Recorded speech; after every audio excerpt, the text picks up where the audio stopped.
நான் ஏகப்பட்ட ப்ரொடியூசர் பார்த்தேன். ம். எல்லாம் வந்து 5 lakhs 8 lakhsன்னு சொல்றாங்க தவிர எந்த பட்ஜெட் வந்து 100 கோடி. எனக்கு இது அது எதுவுமே தேவையில்ல. எனக்கு நீ தான் வேணும். எனக்கு நீ தேவையில்ல. தாய்க்கு பின் தாருமா.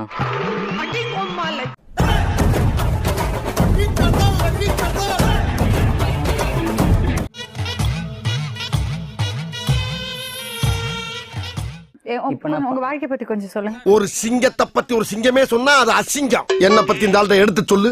சார் ஒரு கேன ஏய் ஏய் 8 படம் ஒர்க் பண்ணிட்டேன். 8 படம் ஒர்க் பண்ணிட்டேன். இப்போ நானே சொந்தமா என் கதையை வச்சு நான் படம் பண்ணிருக்கேன். ஆமா 8 படம் பண்ணிட்டீங்க. நானே கதையை தான் ஆரம்பிச்சேன். அதான் எனக்கே ஒரு துணிச்சல் வந்தது. இதெல்லாம் யாரா உன்கிட்ட கேட்டா? சரி நாமளே வந்து ஸ்கிரிப்டை பண்ணேன் அப்படின்னு நான் ஏகப்பட்ட ப்ரொடியூசர் பார்த்தேன். எல்லாம் வந்து 5 lakhs 8 lakhsன்னு சொல்றாங்க தவிர எந்த பட்ஜெட் வந்து 100 கோடி. இது என்ன பிரமாதம்? இதை விட பெசலைட் ஒண்ணு இருக்கு. கூவுடா.